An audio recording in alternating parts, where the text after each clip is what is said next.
At the end of the 18th century, the most glorious kingdom in Europe will meet a mighty foe, the power of its own people.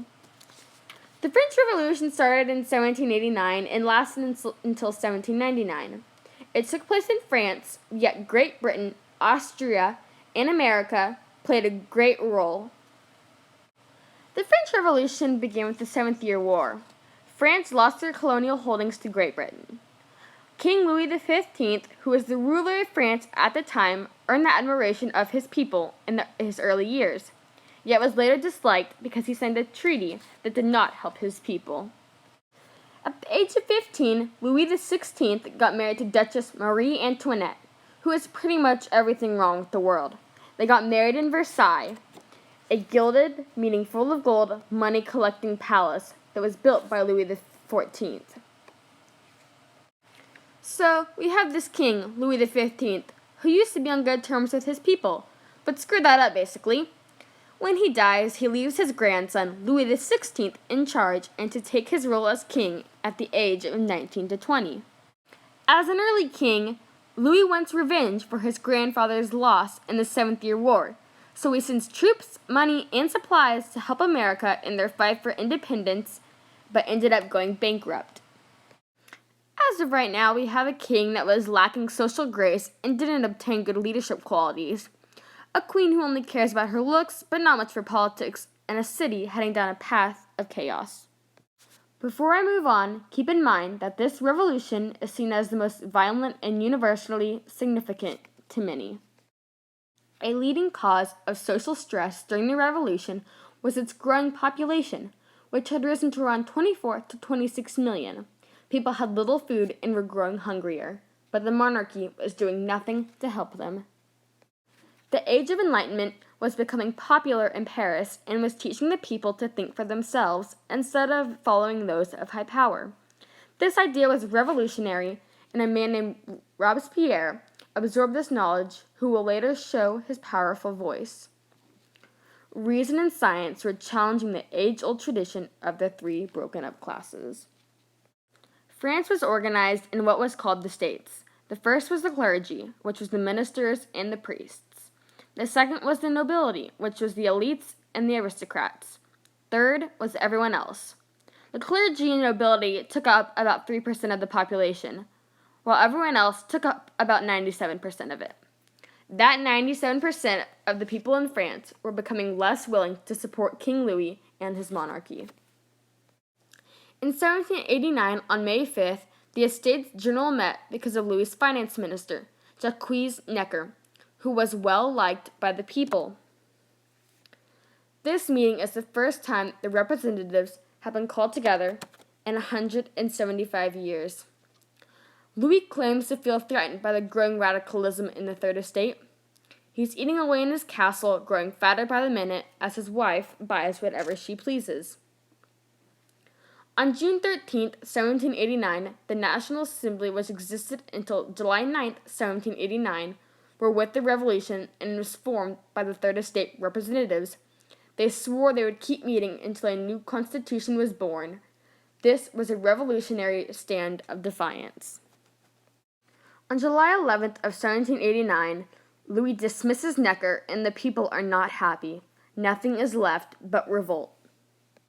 On July 14th, 1789, the people of France stormed the Bastille, a prison located in the city.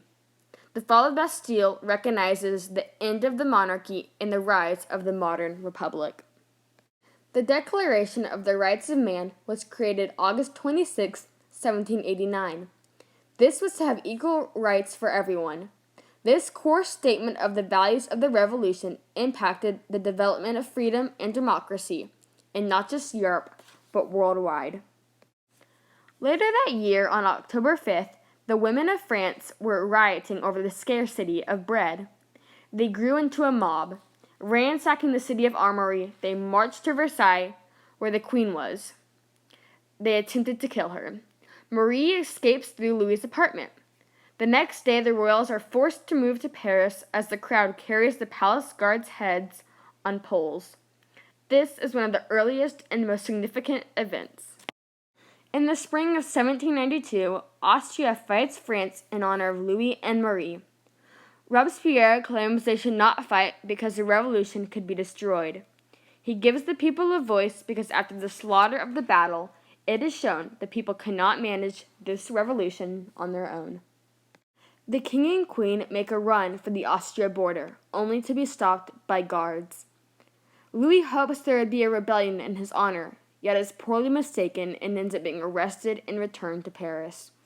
He is executed January 21st, 1793. The revolution is born from his blood. After King Louis's death, Robespierre is at the height of his power. He is a young lawyer and politician that was fighting for a fair voice. He realizes he must strike boldly to save this revolution. On September 6, 1793, the Reign of Terror begins, which was encouraged by Robespierre. Anyone that was against the revolution would be executed on the spot. Execution was raised over people's heads like a threat. Police spies were all around town, turning people in if they didn't like what they heard. Anything that would stand out for commentary would get you into trouble. The terror achieved its goal, but would not stop until it destroys the man that created it, which was Robespierre.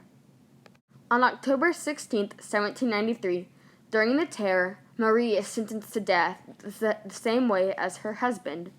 She soon met the razor that killed many others. On the front lines, a young commander, Napoleon Bonaparte, puts the revolution at a rise, sending the invading British army to a retreat. As Robespierre had caused an unnecessary amount of bloodshed, a man that was once his friend, Jorge Danton, disagreed with the terror and attempted to end it. Robespierre saw this as a threat and had him executed. After Danton's death, this led to what was called the Great Terror. Robespierre launches France into an even bloodier, more horrifying phase. Up to 100 people were executed a month. On June 6, 1794, the blade comes to a halt. The people of Paris were fed up with Robespierre and his constant executions. The last bloodshed of the terror was Robespierre. The terror dies with him, but the revolution does not. 5 years later, the power was given to Napoleon. Many disagree on the end of the revolution. Some say the revolution died as Napoleon was given power, or it lived until the 19th century. People took their destiny into their own hands and rewrote their history. They tore apart the old fabric of Europe and changed the course of Western civilization forever. The question is, do people have the right to overthrow what they see as an unjust system to replace it with what they see as a more just system? How much violence is justified in doing that? We still face this question today. More than 200 years after the birth of the French Republic, the ghost of Robespierre hangs over revolutions from Russia to Vietnam and from China to Latin America. The French experiment with democracy had inspired models all around the world. Where tyranny takes place, the cry for justice is eternal, for liberty, for equality, for revolution.